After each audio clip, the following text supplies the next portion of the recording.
where all early stage companies got their start, such as Facebook and Palantir and some of the big companies that we're all familiar with today.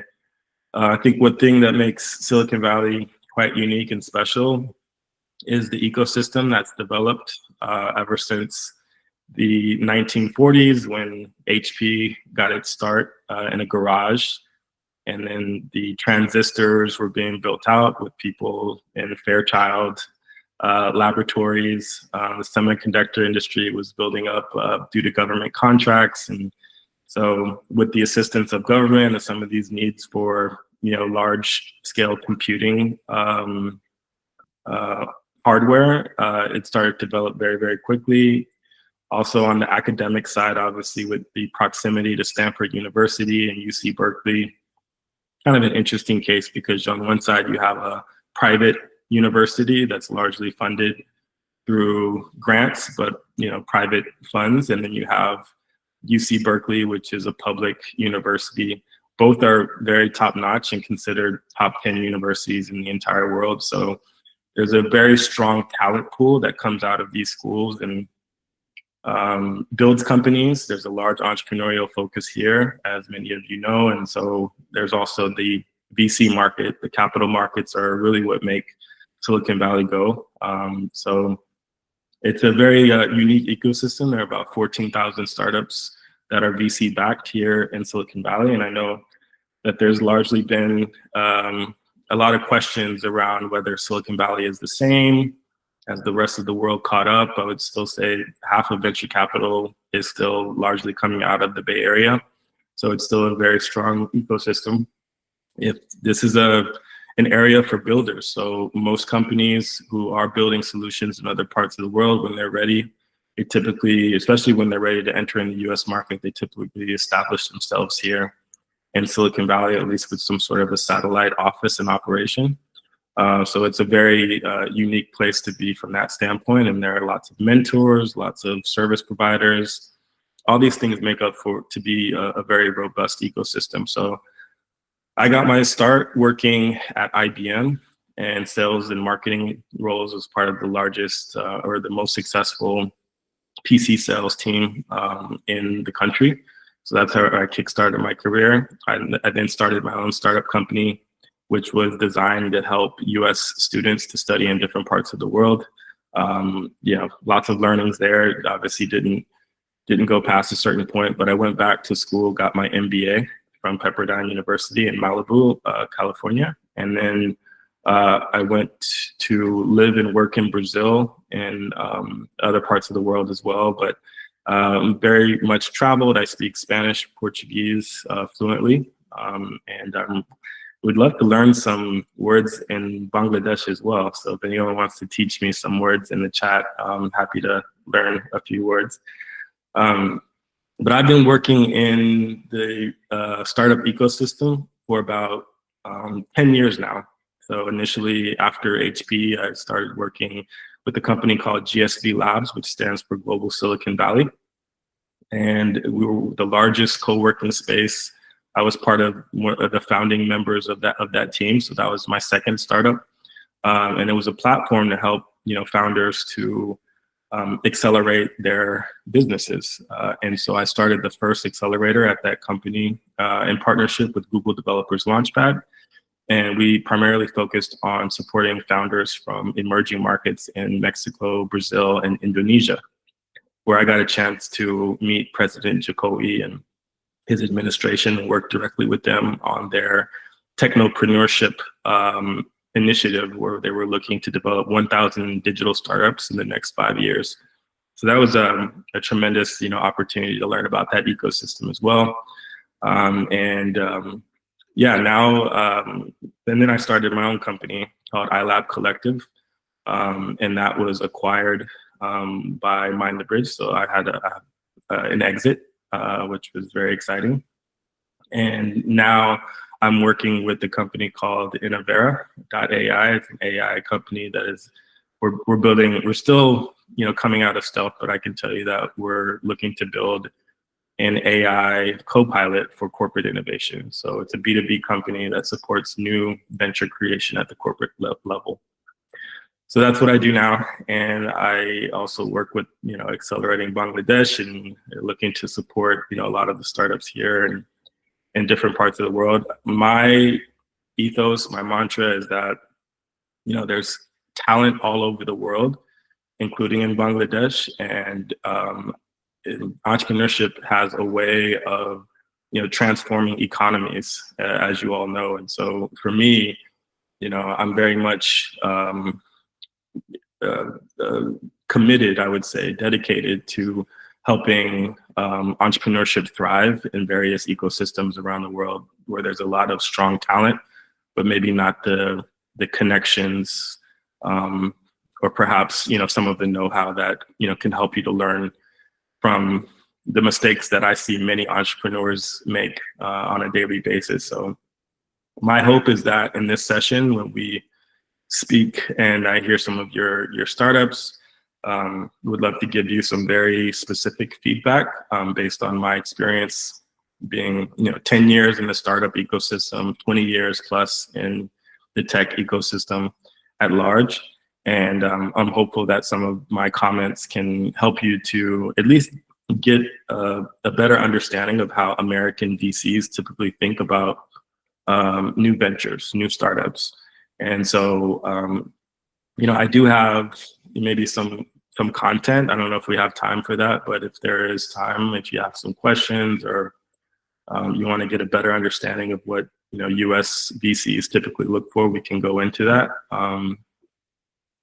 Arif, I think we still have about maybe 5 minutes, right? So maybe I can. Great. You can start early. That would be better because we can have some time.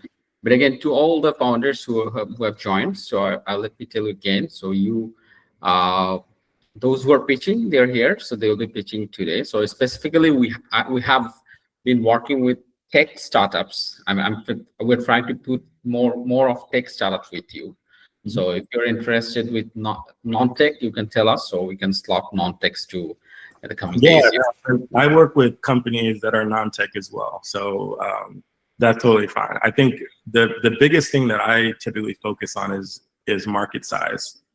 So as long as there's a big market opportunity, there's prospects for growth. That's really the key metric that I focus on and primarily. So. Excellent. So that's one thing. And also, I would like to say that Bobby is not new to us. That he has been with this program, like the Startups and the Scale-Up program that has been framed by the project of ICT division. Bobby was from the very beginning. So we have been waiting for this time to bring him here because you know that we, over the last 1 year, we have tried to find out the best startups. So we have been working with founders across the country. And now, right now, we had shortlisted 275 startups that you can say that mainly we focused on the founders and their ideas. So right now, as we know that they're working, so they have good future. So then we are actually investing your time, our time on these startups. Those have very good potential to actually grow in future. All right. So considering that, you understand that. So they're just like they have just one. They have passed one step. Okay. All of them has joined our bootcamp, finished our early stage curriculum. They joined our bootcamp and they have presented their pitch deck. Now this is the time where we are fixing their pitch deck. So their market size, their problem, value proposition, and also their valuation. So these are the things that we'll be working for the couple of months, next month. So your feedbacks related to these things would be seriously invaluable. Okay, we'll be expecting that. Okay, thank you. Saying that, I'm going to start. So first is Engage AI, 𝗕𝘅𝗰𝗶𝗂𝘀𝗶 𝗂𝘅. Are you there? Yeah, I'm here.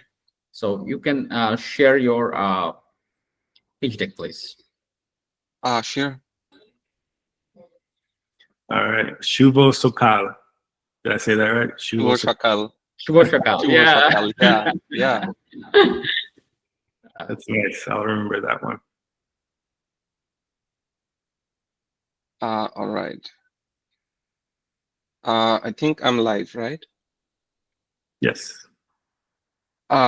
Yeah, so good day, Mr. Amiri, and greetings of International Mother Language Day to everyone, and to you too, Mr. Amiri. It's one of the big occasions here, and thank you so much for taking the time. And this opportunity really means a lot to us.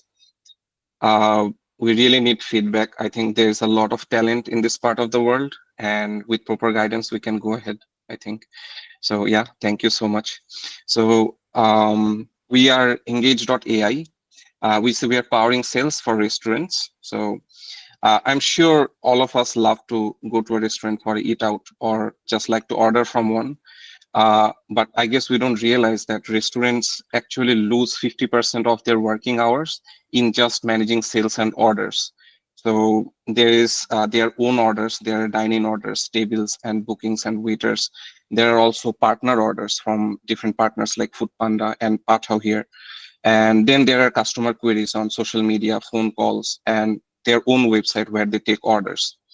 And with all of these cases and all these orders, they actually manage more than 5 to 8 softwares and dashboards and services at the same time for deliveries, partners, payments, website and app, and all of these things. And the overall system is a lot of mess. So we are building an unified POS for restaurants. So we are streamlining all these type of orders into one point of sale. So there is in-house dine-in orders, there are partner orders, and also customer orders using website and chatbot.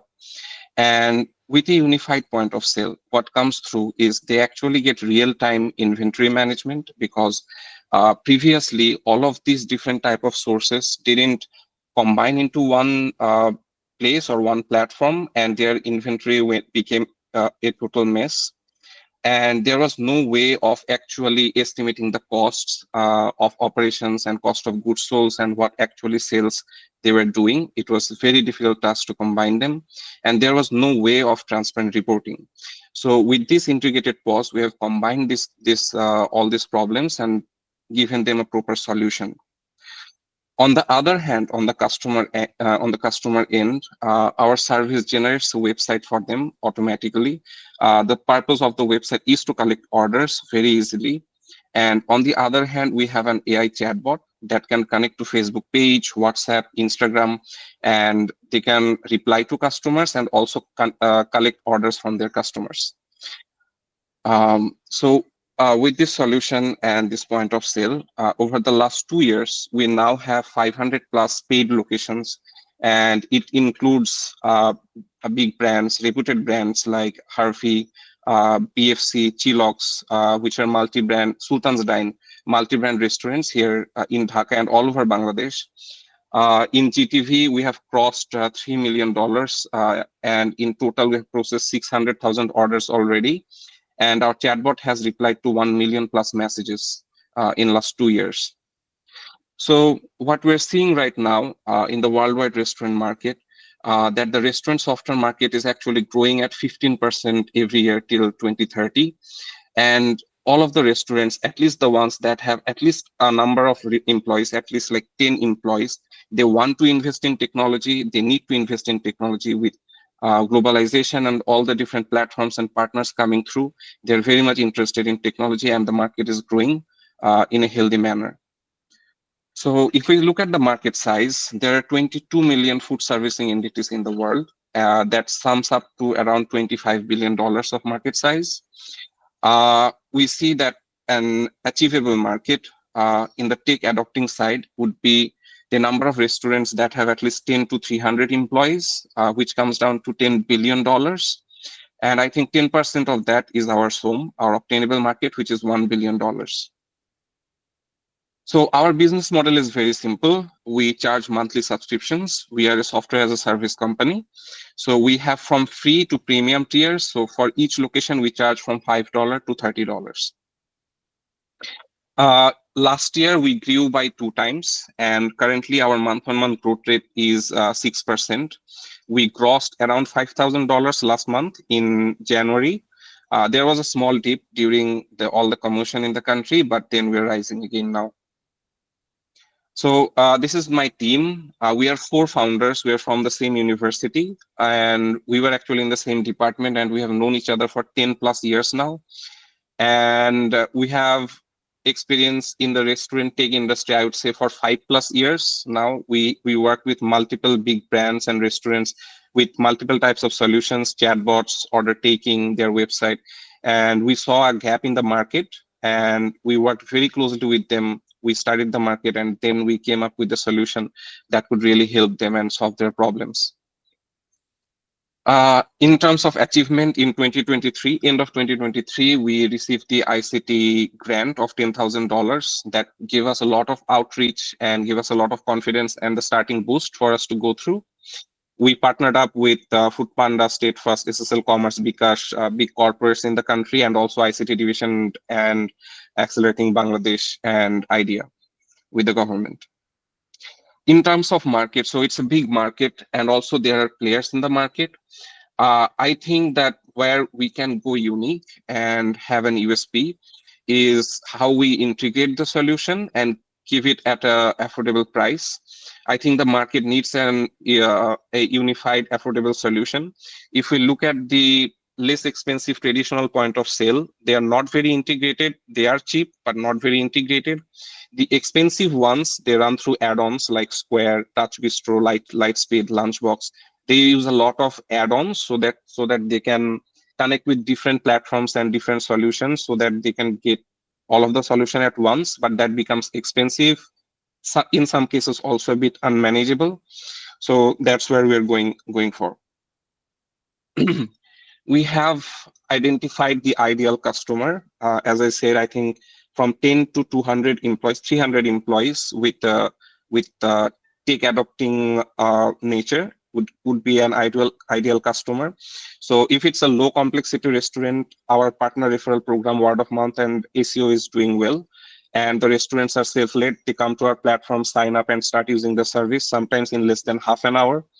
And the medium complexity restaurants, they need guidance because there are a lot of branches, a lot of employees and training. So for them, we plan a low touch management solution, and a big part of our revenue also comes through that. And for that, we go for outbound lead generation. In terms of roadmap for 2025, our main focus is to improve our system and go for international launch and international expansion. We are seeing a number of restaurants internationally that are coming and signing up into our platform. I think if we invest and improve there, we have a big opportunity in the international market. In terms of market expansion, our goal till 2029 is, right now we have 500 locations. We want to expand to 40,000 locations globally, and that would bring our ARR, annual recurring revenue, to around $25 million in 5 years. So right now we are raising pre-seed. This is our first round. We are raising $300,000 at a $3 million valuation. And our goal for that is to achieve $180,000 of annual recurring revenue in 12 months. So yeah, thank you so much. That is my pitch. And yeah, about Engage.ai. All right. Thank you. That was a really, really good presentation. I thought you had a nice flow. Obviously, you went through a lot of the key points that we look for when we evaluate startups. I would just say the one part, I guess, toward the end, maybe I'll start with that. When you did your ask and you had a valuation, I think, of $3 million. Yeah, there it is. Well, actually, the very last slide, the ask. So what are you, can you just talk a little bit more about like what that money would be used for? What are some tangible milestones that you're looking to achieve with that raise? So the first milestone would be, so right now our ARR is $60,000 yearly. We want to grow 3 times this year and reach $180,000 of ARR. That is our first goal. We grew 2x last year. I think we could have grown more. And with this money, we want to grow 3x and reach $180,000 and reach, I think, 1,500 locations. So that's our first goal. Second goal would be to expand globally. we are not internationalized yet. We don't have international payments or currency support, all those things. So that's already one of our plans this quarter, and we'll be continuing that path to launch globally with proper international support. And I think to improve our marketing and product other features. That's our third goal. Mm-hmm. Okay. So I guess in the near term, you're focused on the market in Bangladesh. There's lots of opportunity there. Once you achieve a certain, MRR or ARR within the country, then you'll look to expand to other markets that have similar problems with respect to, restaurants and sales. I guess the segue then for that comment is, if you could distill down to a simple sentence, like the problem that you're solving and for what specific customer, what would it be? Because, when you initially started with the problem, it was very broad. You said restaurants. And then I think later on in the presentation, you were starting to focus a little bit more on the subset within or the segment within the restaurant industry that is more along the lines of your ideal customer profile, which are restaurants that are 200 employees or less, if I remember correctly. 10 to 200 employees, yeah. Yeah, and so,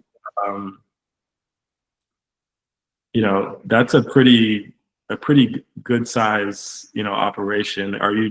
I guess my question is, are these restaurants typically franchises? In other words, is there XYZ restaurant that has multiple locations, or is it just one that you're targeting? No, so when I say, okay, that's very important feedback. I don't know if it's coming out confusing or not very clear. So I say that restaurants with 10 to 200 employees. So a very small restaurant like a food cart would probably have 2 to 3 employees. So they are not our ideal customer, but if they have a location and like a number of waiters and kitchen staff and a manager, it becomes like 10 employees. Yeah. So like the very low complexity restaurant to medium complexity restaurant, that's what I was going for. So okay. And the number of restaurants in this particular segment or this category is pretty huge. I think I would say at least 60 to 70% of the total market.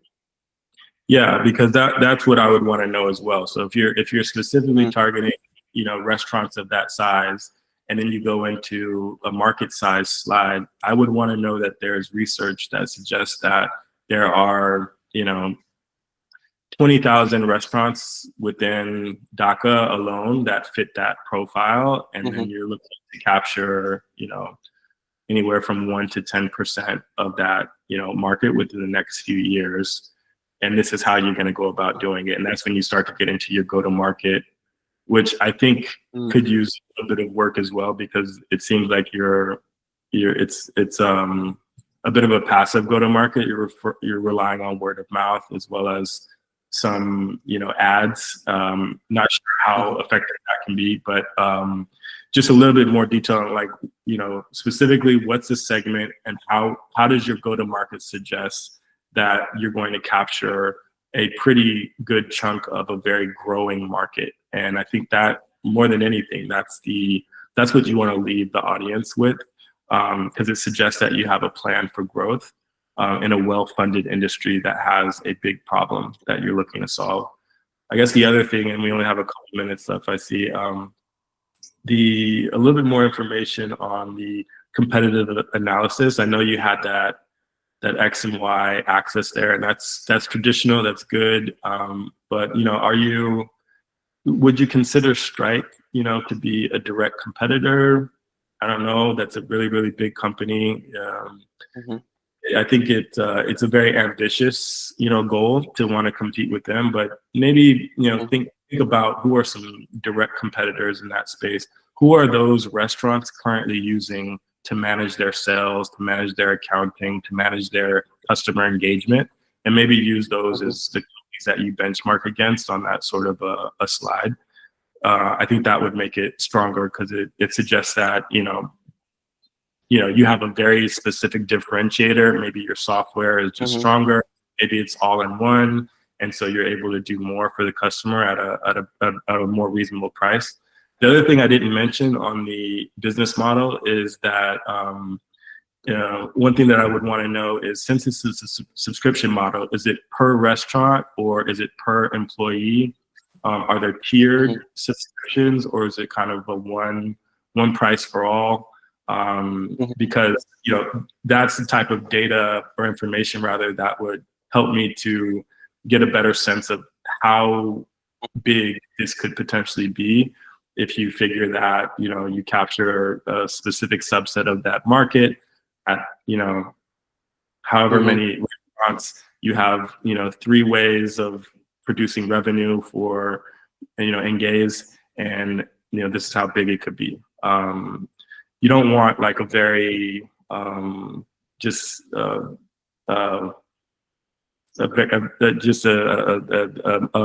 business model that suggests that you only have one subscription for all. I think especially for this type of software, you look at like QuickBooks or any accounting or sales software CRM, it's usually per user or per employee. So yeah, makes sense. I did have one quick question. We're almost out of time. So in the pitch, one of the things is, like, right now we have hardly captured like 1% of what we could achieve in Dhaka. So but I'm tailoring my pitch in a way that we're going to expand globally, and this is what we're going to achieve in 5 years. Should I really focus on that, or should I focus on what I can do within Dhaka or in the Bangladesh market and what I could achieve here? Like, I know I can expand globally, but I haven't done it yet. Which one should I focus on? Yeah, definitely focus on Bangladesh, 100%. The benefit is you're in one of the most populous countries in the world. I'm sure there are many restaurants in that country alone.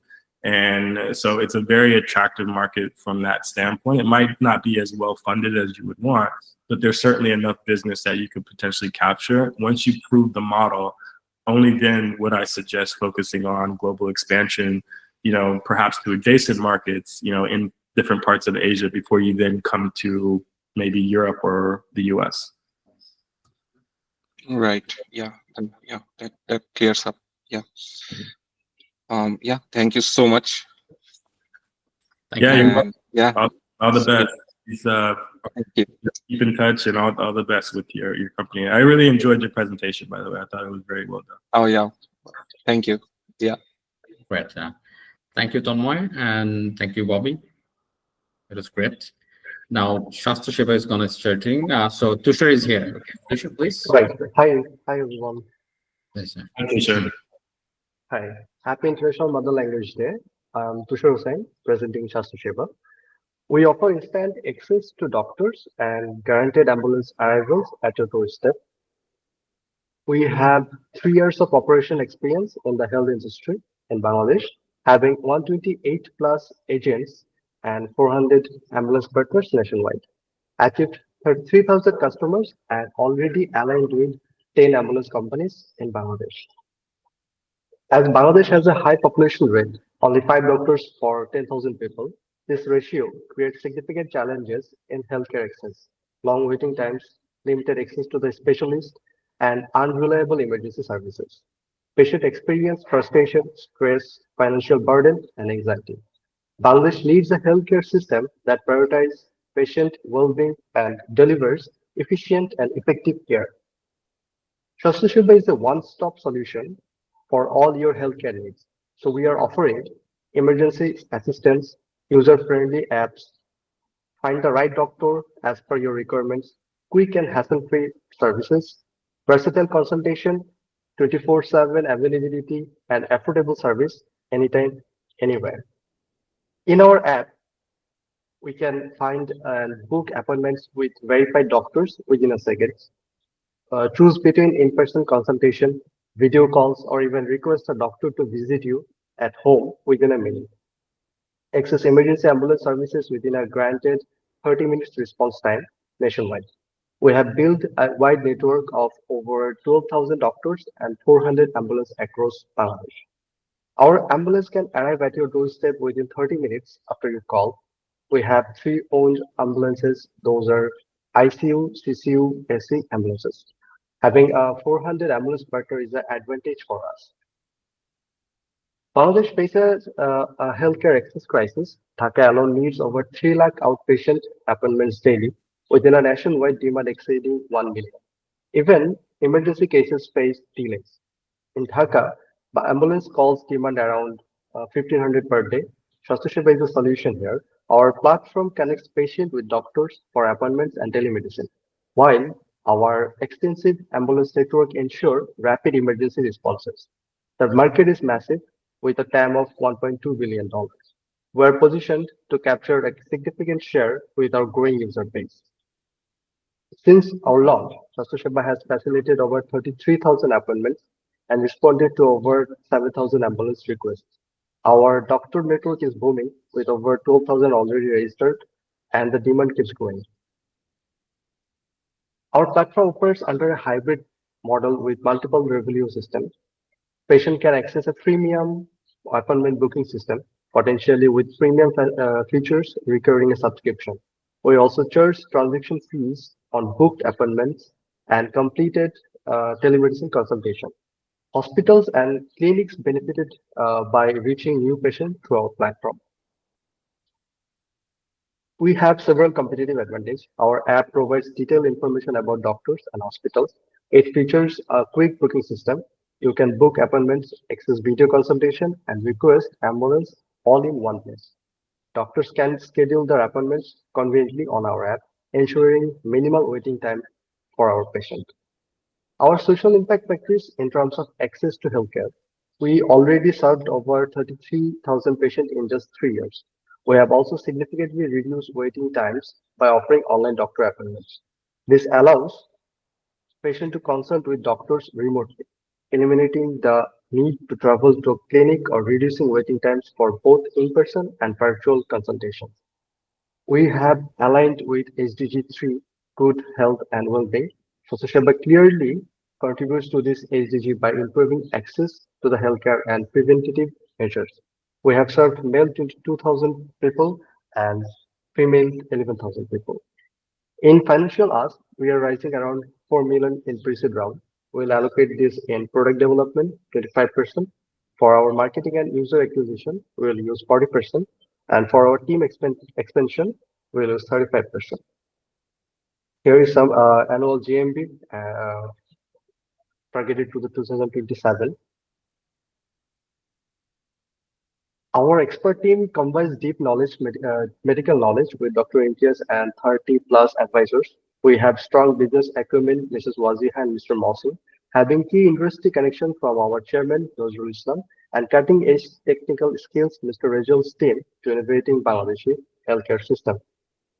Currently, our corporate partners are hospitals, insurance companies, diagnostic centers. In our achievement, we are winner of Bangabandhu Innovation Grant 2023 and got a Track 1 grant from Orange Corner. 𝗕𝗏𝗃𝗃 is transforming healthcare in Bangladesh, building a future where timely quality healthcare is accessible to all. Join us in creating a healthier nation, experience better health and happier lives with 𝗕𝗏𝗃𝗃. Thank you. All right. Thank you, Tusher. That was a really good close. I would encourage everybody to do something like that. Usually some sort of an inspirational close where you're saying, join us as we revolutionize or we democratize or we do something extraordinary. It's a call to action that suggests that this is more of a movement and not just a product. So that was really well done. I like how you had all your information on there, contact you, including the QR code. Can you go back to the problem slide? Right. Yeah, the problem slide at the beginning. Right. Okay, so I think this probably could be a little bit more, you're supposed to like really grab the attention of the audience, and you're solving for something, I think, which is really interesting, which is that like the problem, within Bangladesh perhaps is that, when people need to speak with the doctor to, arrange an appointment to have some sort of face-to-face consultation or anything, it can be very cumbersome, it can be very difficult. And you're solving for time and convenience. Is that correct? Right. Okay. So what do people currently do in Bangladesh when they're ready to, consult with the doctor about an illness that they have or something? What do they do? They can visit their clinics, hospitals, but also have our competitors who offers telemedicine. But as in our app, doctors, patient, and other stakeholders can uh, connect with themselves in our app. So we have three apps for doctors individually, for patients, and for ambulance and other pharmacists. So this is an advantage for us to connect better than our competitors. Okay. So like if you look at the in the middle where you have situation, limited appointment availability, long wait times, inefficient emergency response. To me, that's very it's very important. It suggests that there's a big problem, within specific segment within Bangladesh who's not able to get the care that they need in a reasonable amount of time. And so I think one way to frame this that might be a little bit stronger is to say, if you can get some sort of statistics or data that the average wait time for a patient to even speak with someone about, an appointment can be, 2 to 3 hours, 2 to 3 days. I don't know what it is. Whatever that is, I would put that in there, as well as, any other kind of data that suggests that there's an inefficiency in the current model. Once Well, you, I got it. I would just make sure that you go into that immediately, because I think regardless of who's in the audience ever listening to your presentation, one thing that we can all empathize with is inefficiency, whether it's a loss of time or a loss of money or both. And so if you can suggest that this is a really, really big problem within Bangladesh, and maybe you can cite, some reasons for that, that there's a lot of bureaucracy, a lot of red tape, and you're looking to bypass that and use technology to make a much more efficient way of booking, consultations with doctors and getting the care that you need in a very reasonable amount of time. Because to your point there on to the right, when you go into impact, you're talking about decreased quality of life. Anybody can understand that that's a huge problem, and empathize with it. So I think that what's really missing here is just, some third-party data, maybe some primary research that suggests that you've researched this problem, there's data. It's not just kind of one-liners that talk about the problem in kind of broad terms, something a little bit more specific. I got it, and we'll work on it and show our data. Thank you. Okay, and so if you go into more about the solution now, we're talking about an app. So you developed an app where anyone can sign up, and then I guess my question for you about that is, do you have partnerships with healthcare systems in Bangladesh? I just know here in the U.S. usually, whether it's 𝗂𝗄𝗎 or Sutter Health, United Healthcare, so these are three very large, healthcare systems here in the U.S. Whenever you want to arrange an appointment, it's directly through them through an app because they control that side of their business. I'm wondering if it's kind of open, independent of healthcare system within Bangladesh, that you could potentially use this software and partner with them, or how does it work? We are working on it to partner with governments, and we are already partnered many hospitals and clinics. So without any partnership, other hospitals can also take patients, or patient can appoint or appoint other hospitals. Those are not partners. So it's universal for everyone. Anyone can take the appointments or visit any telemedicine. Okay. So there are no barriers. Anyone in Bangladesh, if they want to schedule an appointment with the doctor, they can sign up for, your app and then get connected to a doctor. How do they pay in terms of like insurance, that sort of thing? How does that work?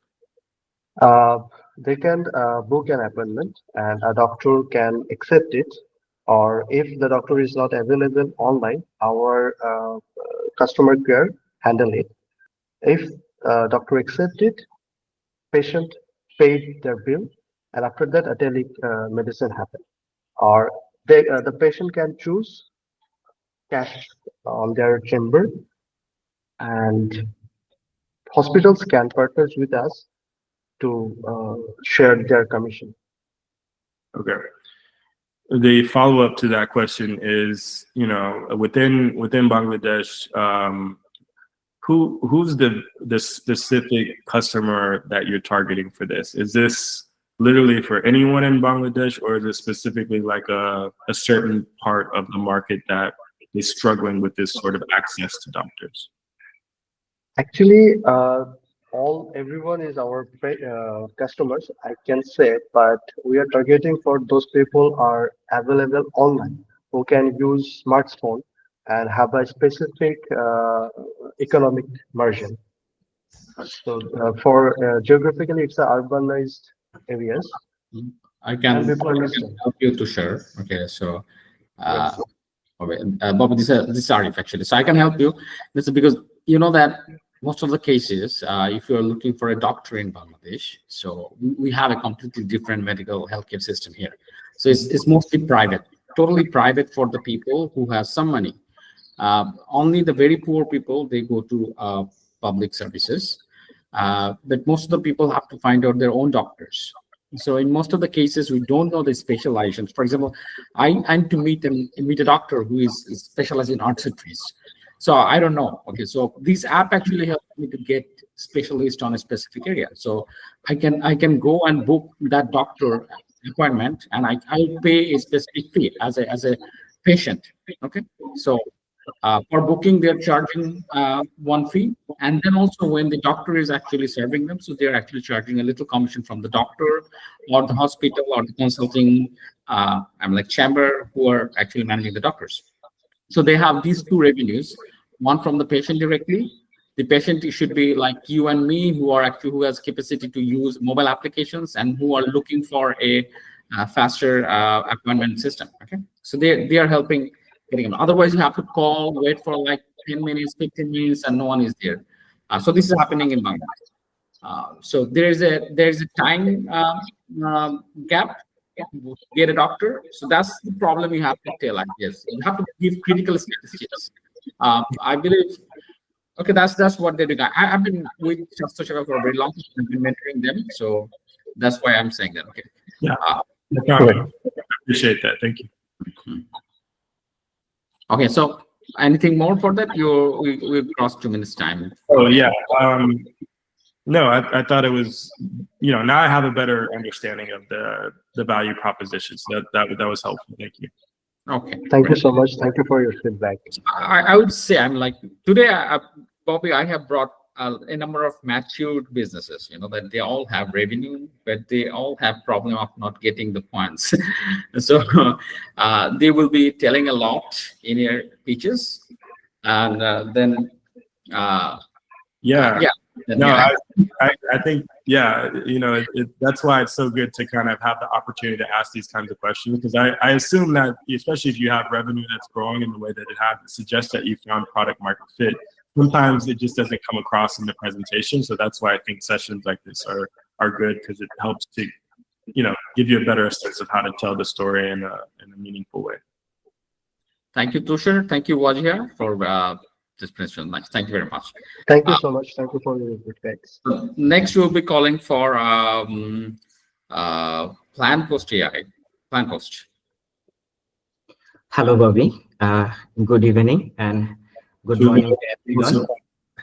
Hope you guys are doing great. Yeah.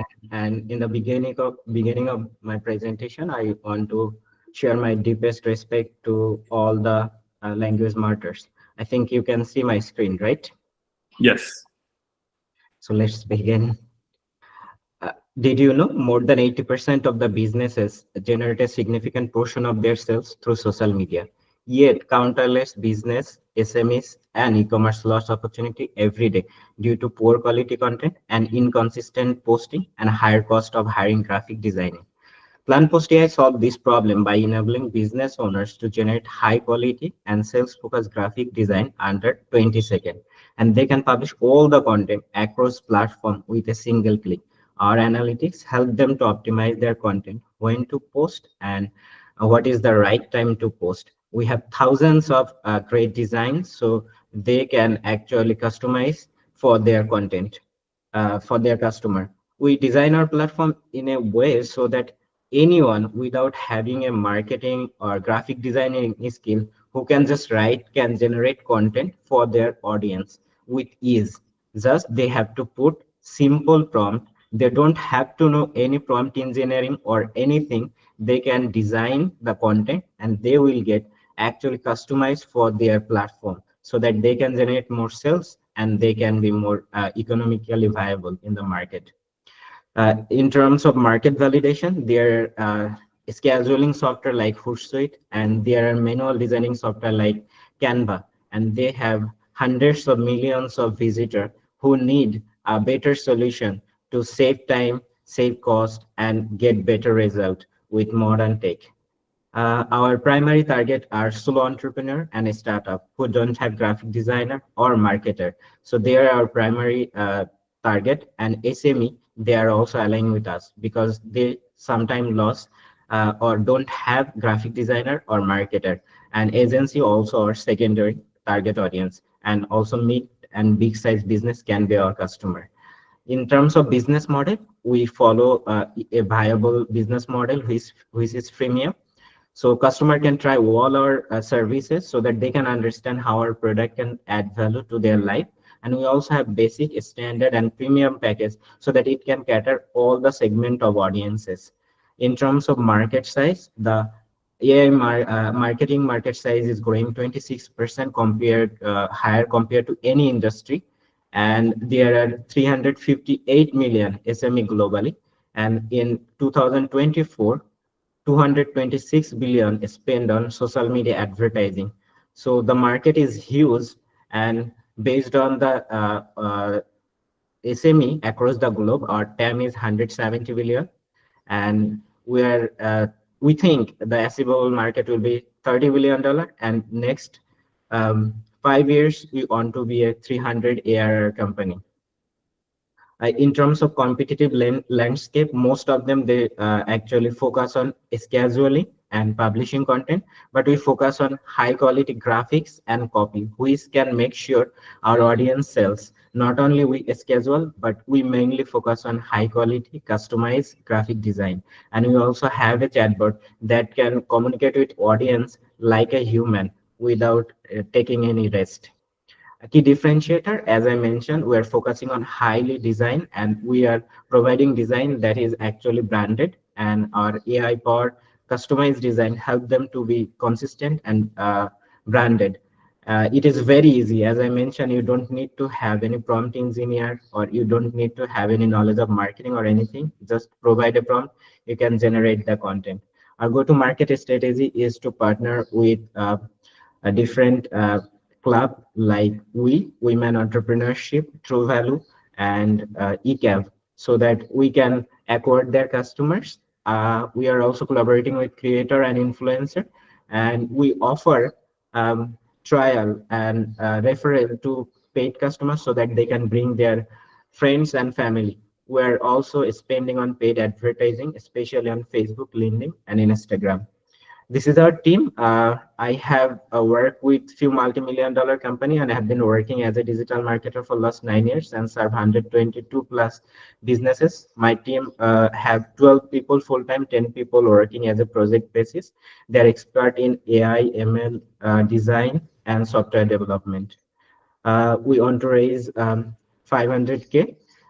Mainly we will spend on customer acquisition because our product is ready. We want to acquire more customer, and definitely we want to move forward marketing agent who can optimize costs. So we will also spend money on product development and efficiency in GPU. Thank you so much I'd love to take your questions. All right. First of all, that last slide that you had up where you were talking about how the money was going to be allocated, very, very good, because I think sometimes people get into the habit of saying that they're going to invest in product.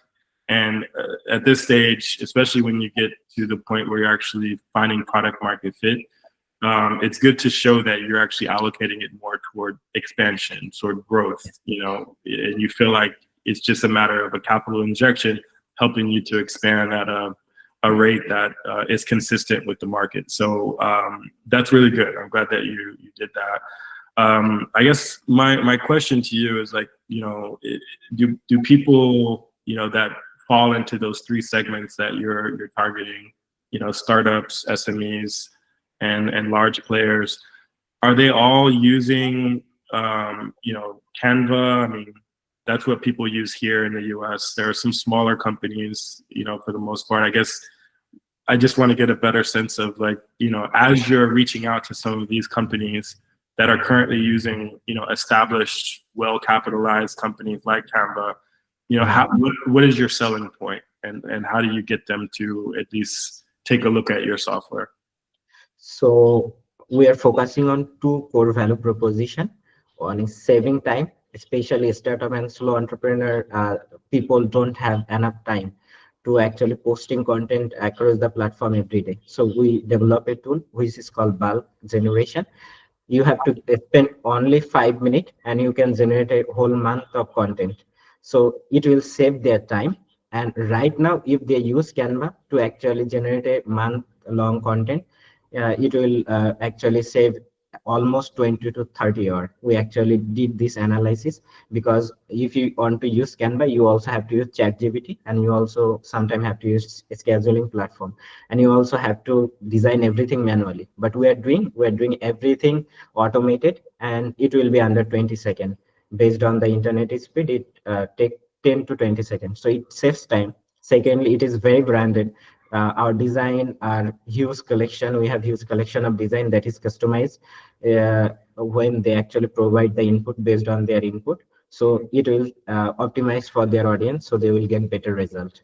And how do you do that? Because that was my next question. If you go to Canva, they have their own templates that they've developed. Right.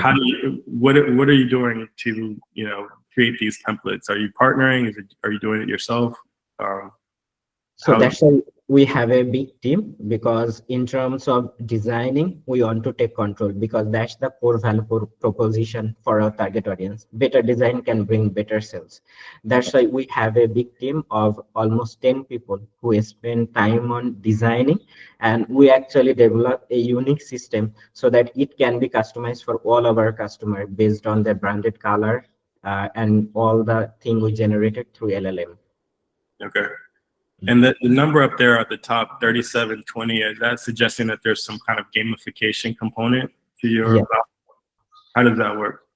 Actually, we have built our own model so that we can do that. We actually gather data from them, and actually we help them to optimize their content. Okay.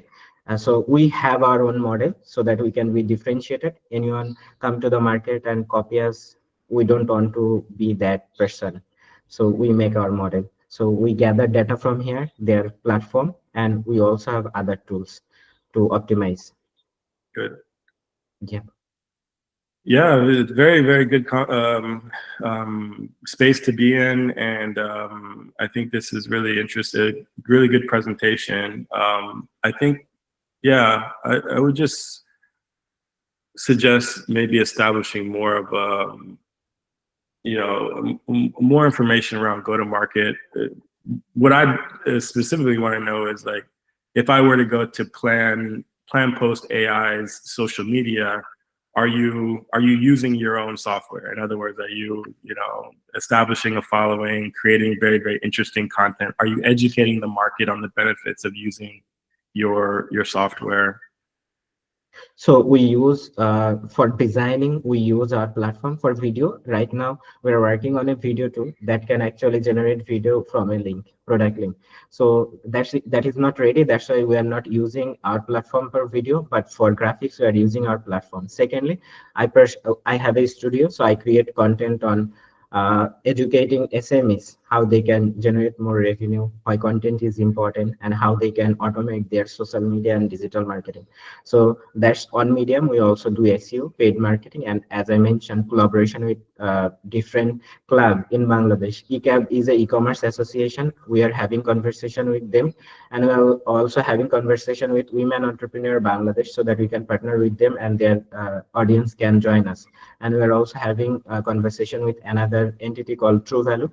They also empower SMEs. So we're partnering with them also, and paid advertising also a way to move forward. Okay. So right now, yeah. No, it's great. Yeah, this is. Do you have any questions for me?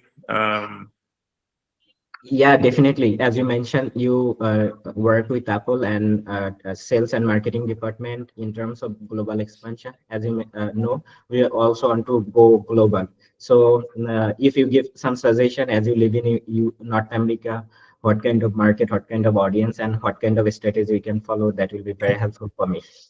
Yeah, it's an interesting space. I actually worked with probably the largest social media engagement platform in Spain, in Europe, the company called 𝗃𝗄𝗃. I could make a connection, with them for you if you'd like to, talk about benchmarking or partnerships, that sort of thing. It's they're actually they have a pretty good following in Spain and other parts of Europe, and now they're just getting into the US market, but I don't think they have anything going on in Asia. So that's what came to mind as you were speaking.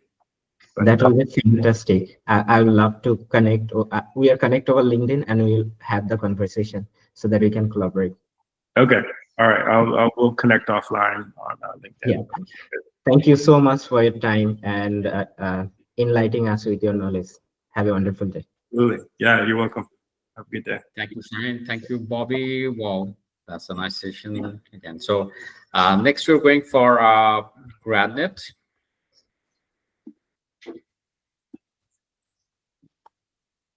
Okay. Hello, everyone. Hello, Bobby. Nice to meet you. Nice to meet you as well. So I'm Reza. I am the founder. It's my uncle's name, by the way. I don't know if everybody knew I'm Persian. Yeah, Reza uncle. Yeah. Yeah, I actually saw your video yesterday with one of the podcast you were in. Okay. Like it was 40 minutes, and I learned about your father's ice cream business yesterday. Yeah. Thanks. Okay, so I'm Reza. I'm the founder and CEO of GradNet. So there is little bit story behind GradNet. We are actually, our parent company is Technex that I've founded in 2012. So we provide offshore software development for other early stage startups who are doing their MVP. Also, we are working with some other software companies in North America as their white level resource augmentation partner from Bangladesh. As you know, there are a lot of great talents here. So one of the client actually asked us to build the alumni website. So I was checking how the Ivy League universities manage their alumni, because alumni is a age-old problem. So I wanted to see how they actually solve it. So I figured out a competitor there in, especially in US market, and kind of we reverse engineered their whole system and improved the system so that it can be a all-in-one alumni management platform. So that's how GradNet was started. So we also later found that members are not effectively connecting with the communities. Communities lose track where their alumni are, what they're doing, or whenever they need to announce anything, send any news, they don't have any proper channel. and most of the alumni are lost in most of universities as they don't have the effective alumni management portal or CRM, this kind of thing. So we've found that problem not only in alumni communities, but in other communities as well, like professional communities, religious communities, clubs, and networking communities as well. So we solved that with GradNet. So we built a platform for networking, collecting donations, arranging online, arranging event, and selling event tickets, membership fee. So this is an all-in-one community management solution that we built back into 2021. This is the current solution that around 40 alumni associations and community organizations are using. This is my profile in one of the alumni associations that I have been managing in my alma mater. So we have a lot of great features and benefits for the communities, like they can easily manage their membership, which I believe the most important thing for them to have. They can actually create event and sell event ticket. They can raise funds and with online payments like Stripe, PayPal, and we have some other payment processors as well. And there are many other features that are required to manage a platform. So far we have 40 customers signed up, and 25 of them paying customers.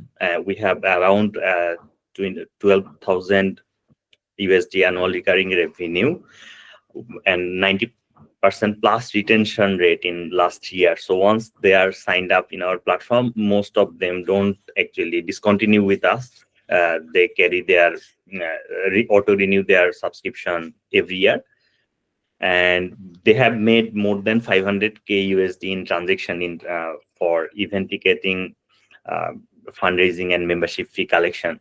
So most of our current, we saw that there are 40% organizations are alumni communities, and 55% are actually professional and diaspora communities, like non-resident Bangladeshi communities in North America or in Australia. They are using our platform heavily.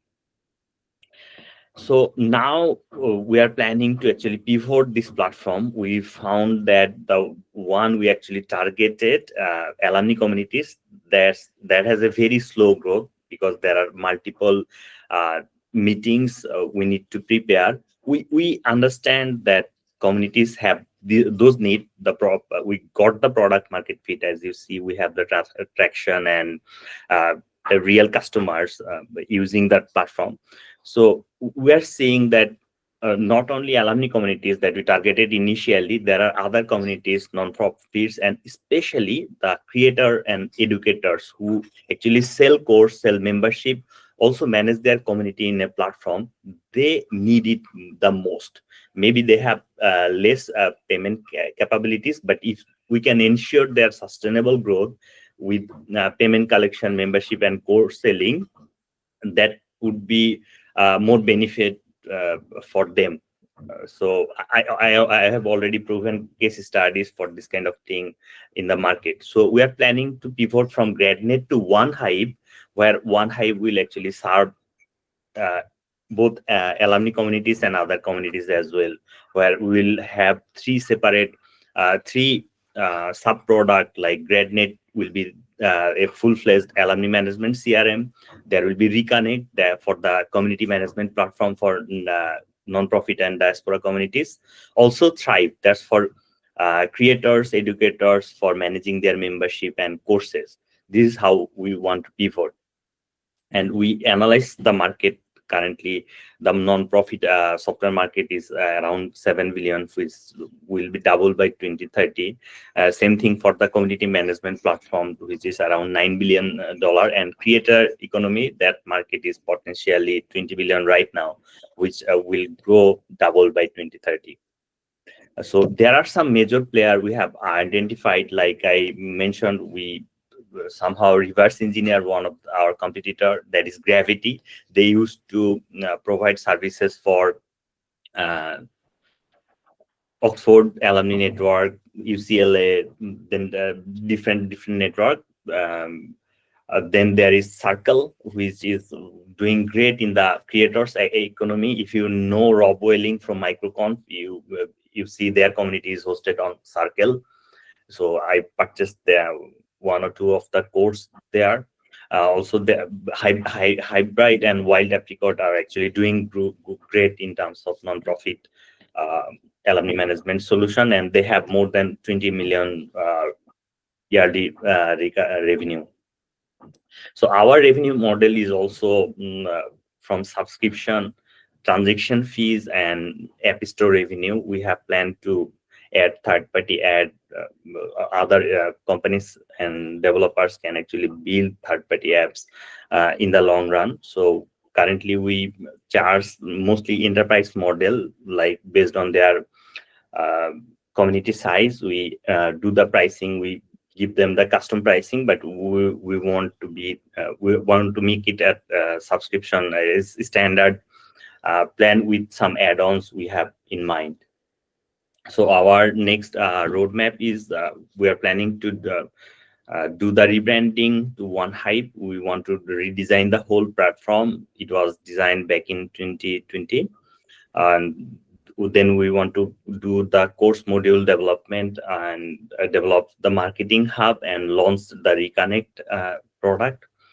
And then next 6 months, we are planning to start with the mobile app development, third-party app development infrastructure, also integration with some other like communication tool, other payment methods, and there should be the Thrive for the creator. We want to make it within 1 year, and then we will start the full-fledged marketing.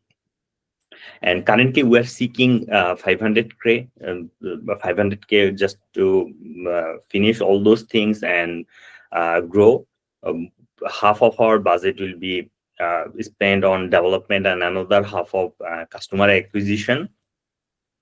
Yeah, so this is me. I build, as I mentioned, I built a software company that has more than 65 team members currently. This is our team from our last annual general meeting.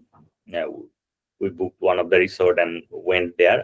All my partners and team members are mostly from Dhaka and Sylhet, and they are graduated from universities.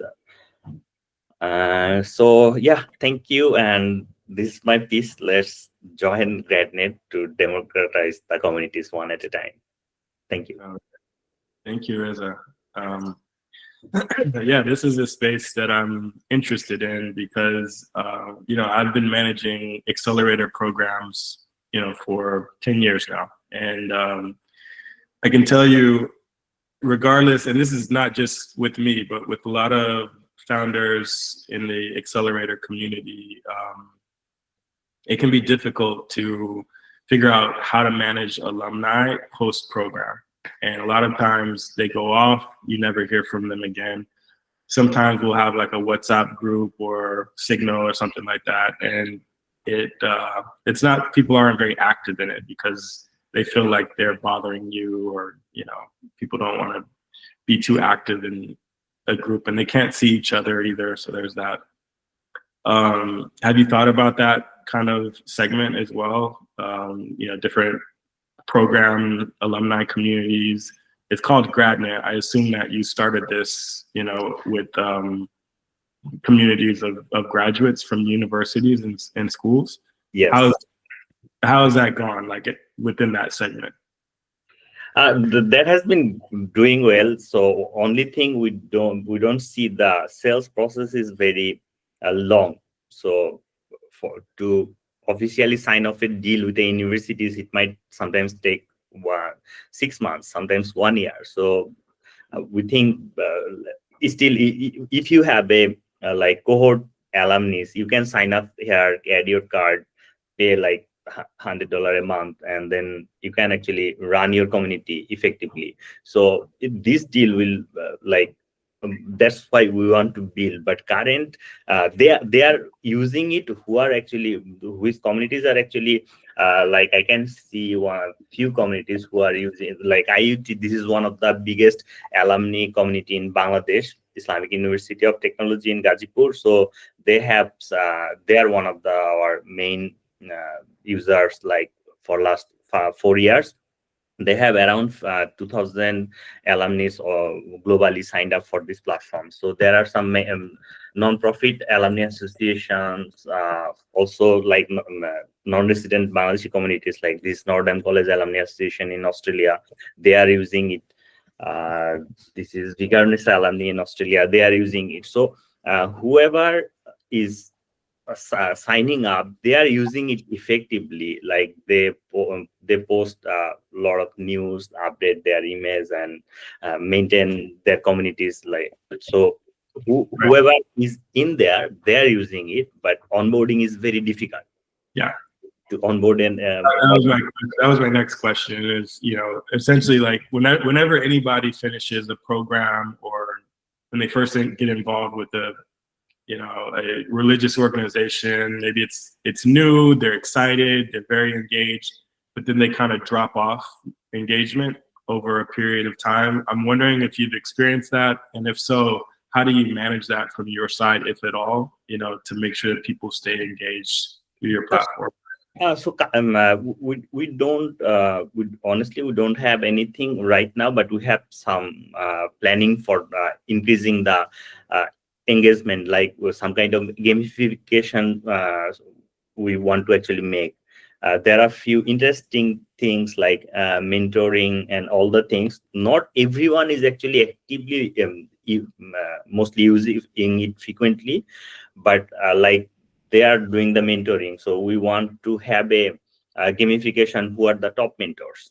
Also, maybe they're kind of reporting which people are getting the mentorship. So we want to show this mentee to the admin so that they can encourage them some other ways. So this kind of reward engagement thing is missing currently in our current version. That's what we want to improve.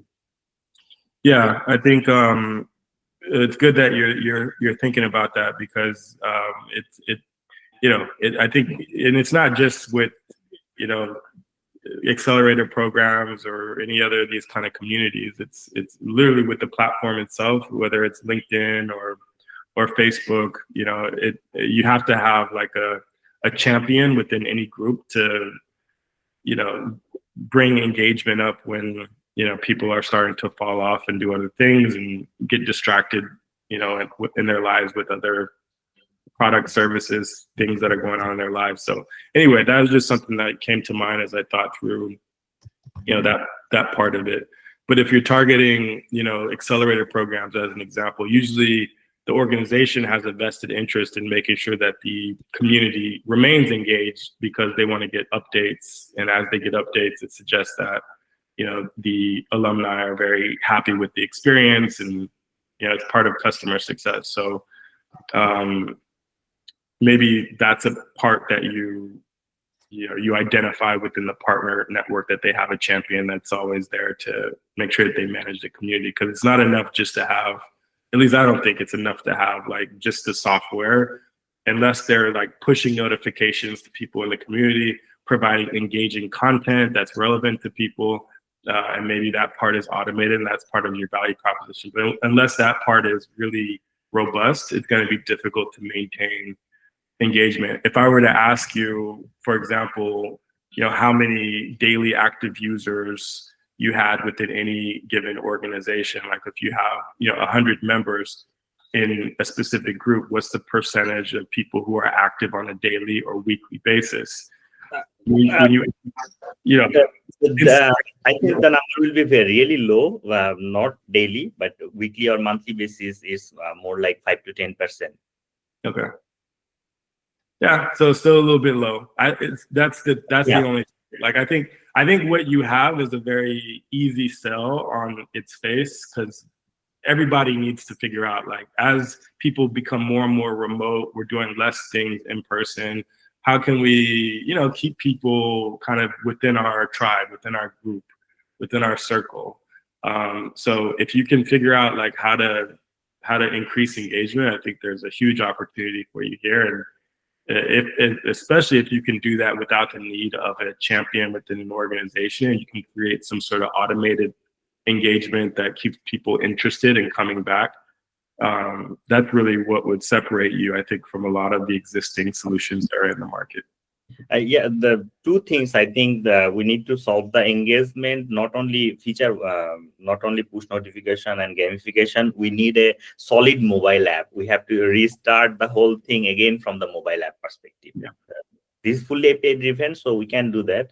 But in last 2 months, we are actually running some ad, doing some outreach. So we have presented the demo to a university in Monaco, in Hong Kong, in Portugal. So another European university, I don't remember now. But all of them asked one same question: do you have the mobile app for the end user? We said no. So that's a barrier for them. I think you are right. The engagement is the main problem here, and we can overcome it with mobile apps, a solid mobile app. Yeah, absolutely. Yeah. Thank you very much. Okay, so you took 5 minutes of extra time, but again, Sorry. no problem. But I will say that you should come visit Sylhet. This is a place where most of the undervalued global startups are there. So there are lots of startups from Sylhet that are globally known. You probably don't know even. You have used some solution that is from Sylhet. Reza is one of the pioneers in Sylhet startup ecosystem. So in fact, with GradNet, he was just like, okay, fine, I made it. Okay, he was not taking care of it at all, actually. So after he joined our program, and he started thinking, okay, we invested money. So why don't you just keep the engine going so that we can grow? So they're like that. Okay, so they make good things and then go start doing something new again. So thank you for mentoring us, and we are planning to go for YC this time with GradNet and the pivot plan we have right now. So I have been talking with another investor in Switzerland. They are interested as well. So and they are also investor, and they told me the same thing about the accelerator program. So how they do manage it? How can they see who is of their mentee are getting funding? So they want to see in their CRM. Got it. Yeah. YC, that's an ambitious goal. Fewer people get into YC than get into Stanford. The percentage-wise, harder to get YC than Stanford. Yeah. We have only one startup from Bangladesh. That's went to YC. Yeah, am I right? Only one startup, 𝗙𝗲. Okay, that's all. 𝗙𝗲, yes. Okay, okay, thank you, Reza bhai, and thank you, Bobby, for nice feedbacks. Okay, we're going for an AppTech Lab now. All right. Okay. Hello, this is Susanna. Okay, Hello. Susanna, you can share your slides. Yeah. Yes.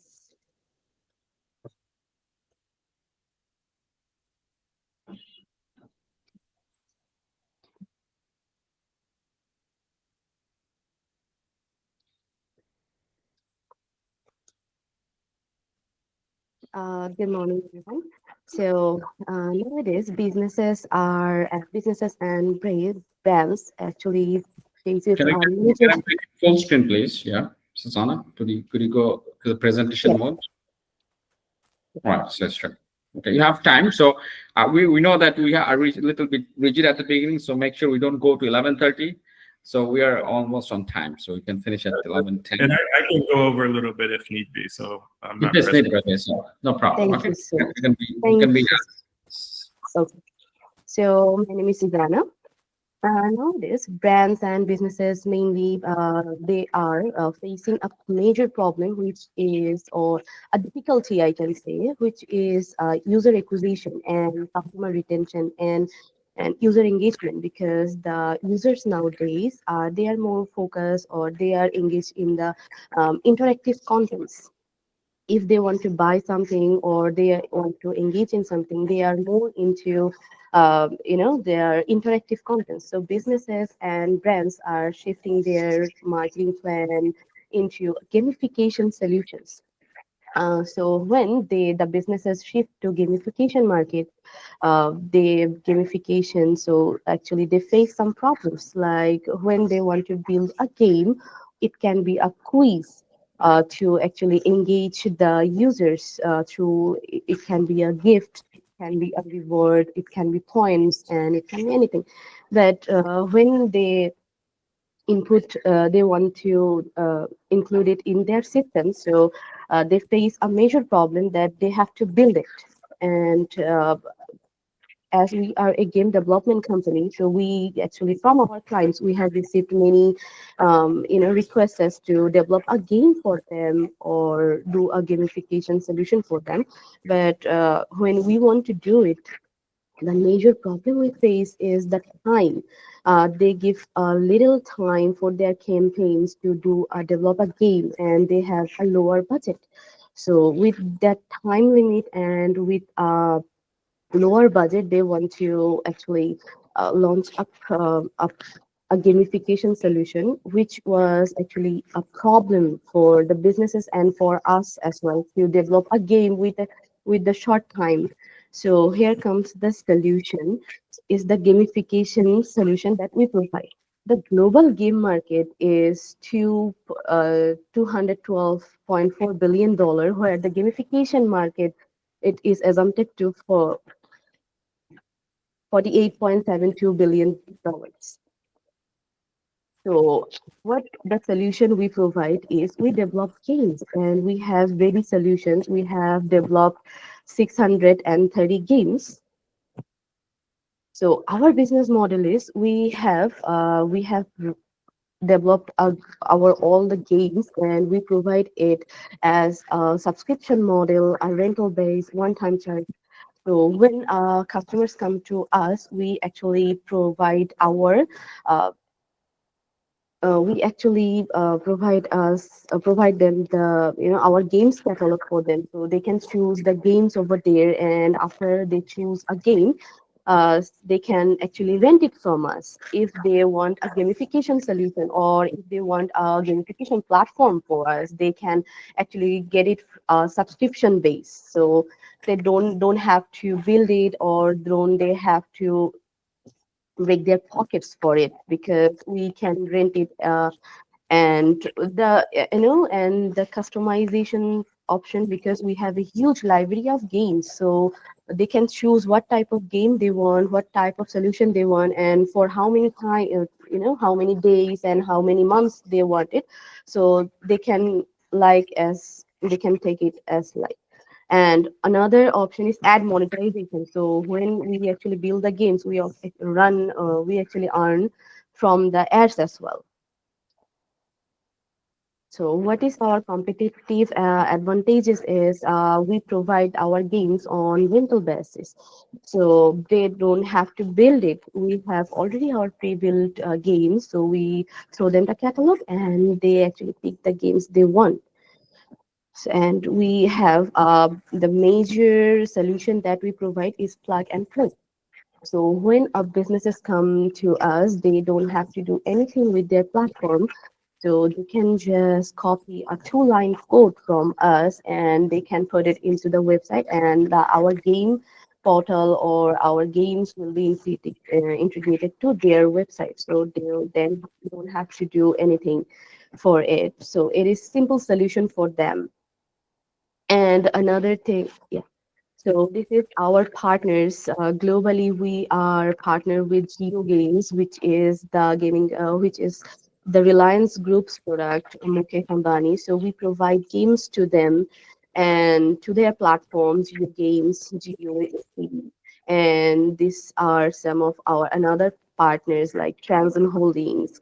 And in locally, we are clients with Amarpay, Arcade Bangladesh, and some of the companies as well.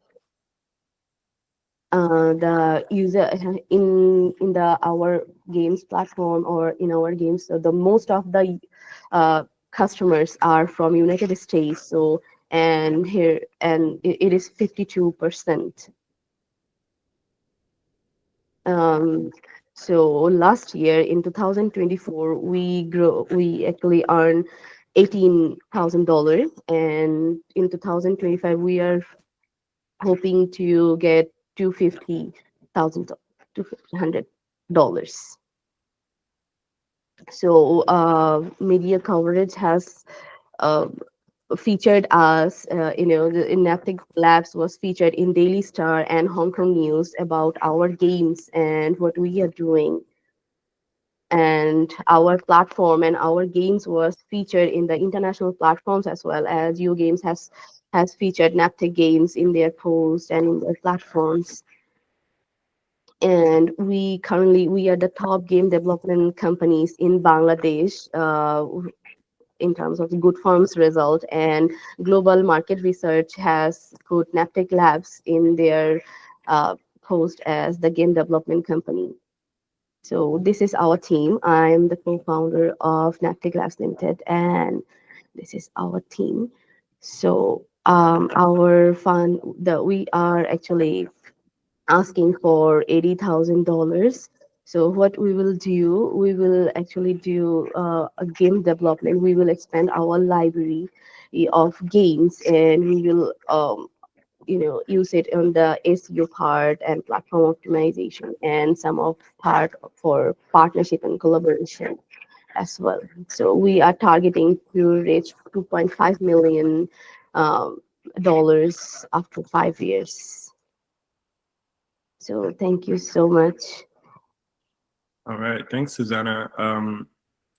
So my first feedback is actually something that I think I noticed across a few of the presentations this morning, is that when you get to the team slide, you don't go into too much detail about like why this is the best team to kind of see this through. I know that you mentioned that your CEO was featured in some articles, and I mean, that's great. I'm glad that you put that in there. I would just go a little bit deeper into, the capabilities of the team, how many developers you have there been exits before, have you worked on other products that have had some success, do you have a team of very good designers that suggest that you have a competitive advantage in the design space as you build out these games. The team slide is actually one of the probably top 3, I would say, most important slides on the deck. And so it's not something you just want to kind of gloss over very quickly. It's something you want to spend a good amount of time on, especially if there's a good story to tell that can help to augment your presentation. As far as your company, it's interesting. I think one thing that might make it stronger is some sort of a case study that visualizes that digital marketing client that you worked with, what they were doing previously, and then once they started working with your game development lab and were able to effectively you create a game or for them that helps to supercharge their marketing reach. What was the outcome? A tangible outcome that suggests something that more companies should consider as a way of maybe reaching a much larger or specific demographic, maybe a younger audience, whatever it is. But tangible outcome, I think, is something that would make it really, really strong. Okay. Okay. Yeah. I will note that. Yeah. You spent a lot of time on that first slide, and I would just go right into the problem a lot. So in other words, maybe their digital marketing, is a very outdated kind of legacy industry. They're all doing the same things. They're all vying for the same audience, using the same tools. But there's research that suggests that through unification of work has a tremendous potential. So I think if you do that, it suggests that there's a market trend that lends to this being a very viable, company that has a lot of potential. So a lot of times, some people put in their presentations like, why now? What are the market trends that suggest this is a really interesting opportunity? And why should you, the audience member, care about this?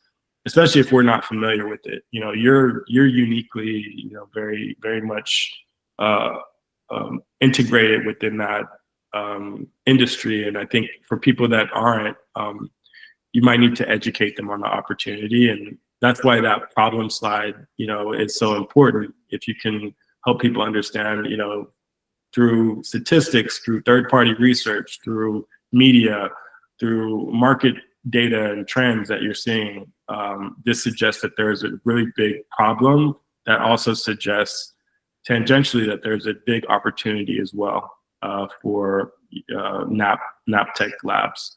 So, and then that's where you dive into the solution. Maybe you talk through some case studies, and you don't have to like give away the name of the company, but just say, there was an agency that was doing this and they were trying to reach a younger demographic. They partnered with us. We produced some mobile games. They were able to market to a key demographic in the 14 to 22 age range. And, they had a very successful campaign that, helped to increase their ROI by 10% or whatever over 3 months. I don't know, some sort of data. I think that suggests that this is there's something there. And if you were to then, to kind of close the loop, raise some capital, that there would be another spike in growth because you've already validated this and found product market fit with some really interesting customers. And you feel like it's just a matter of time. If you have the right, capital injection, this could really take off, and you could expand all around Bangladesh and perhaps in some adjacent markets where there's other opportunities as well.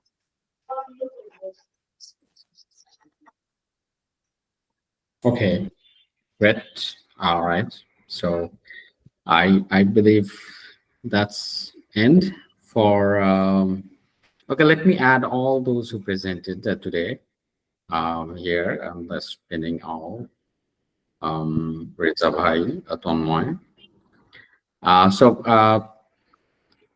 I believe it was good. I'm like, just the last one, I guess you probably, it took time to understand what you're doing. And also, I'm like, for other two, I believe that when you are doing pitch for the first time to someone, it should be straight cut, very clear. It should be, like, they don't have time, because that for me to understand your pitch decks, I had to see it 3 times. I had to talk, ask you questions. So I've been with you 3 months, so I know that exactly what you're doing. But Bobby is only for 5 minutes or 15 minutes. So you need to make it so clear, like water. So it will be, I'm like, don't need to put a lot of things. That's my suggestion, and just go for the most important thing. Make him interested so that he can come back in the next time you ask questions. So just make him understand what you do actually. So the numbers, critical statistics are very important. You need to give an urge at the very beginning. Something wrong is going on, and then your solution is coming like something very good, very useful. Then go for your business model, revenues, operation, valuation, blah, blah, blah. So we'll be working on that. Okay. So right now I'll be giving the floor to Bobby to have an overall completion and give a general suggestion to everybody who was here. Thank you, Arif. Yeah, I really enjoyed the presentations. I do these types of sessions with startups from all over the world, and I gotta say that the quality of the presentations was very, very good, especially for such a developing kind of ecosystem in entrepreneurship related to startups. So I thought it was very good. Just make sure that you can emotionally connect with the audience. As Arif was saying, you have a very short amount of time to almost distill months, if not years of work into a very short 5-minute presentation. And so the ways that you can do that are typically, thinking through what the audience knows and doesn't know. And typically, if it is a very niche, specialized segment within the market, then you're going to have to educate the audience very quickly, and so that you can get to some of the key parts of the presentation that suggest that you found product market fit, which is essentially what most investors care about.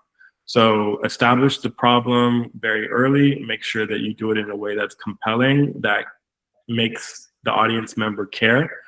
And then you talk about how big the problem is and how much opportunity there could be to help, increase efficiencies and make the world a better place in your own way. And then the business opportunity, commercialization, the team, how you're going to take this to the next level is all really, really key information that we would want to see as well. And so I think when you practice that enough, it becomes almost like muscle memory. You remember everything about the presentation. You don't find yourself kind of rambling or saying things that don't drive value within a short amount of time. So, practice makes perfect. And I would always encourage you to keep practicing, several times a day, just to kind of keep yourself sharp. And yeah, all the best to you. I really enjoyed this, and I hope that we can all stay in contact. Please feel free to add me. I think I've added quite a few people that reached out to me on LinkedIn. I'm happy to follow up if you have any other questions, but thank you so much for your time, and I wish you all the best. Great. Thank you, Bobby. Thank you all, those who pitched today, and also those who are here actually. So Bobby, we're gonna have the same session next week in Friday, okay? I'm right. Excellent. So next Friday, okay? That was incredibly a great session. Now I would be saying goodbye right now. So good luck to everybody. Thank you, Bobby, again. Take care. Right. Thank you. Take care. Bye. Bye-bye. Thank you. Thank you.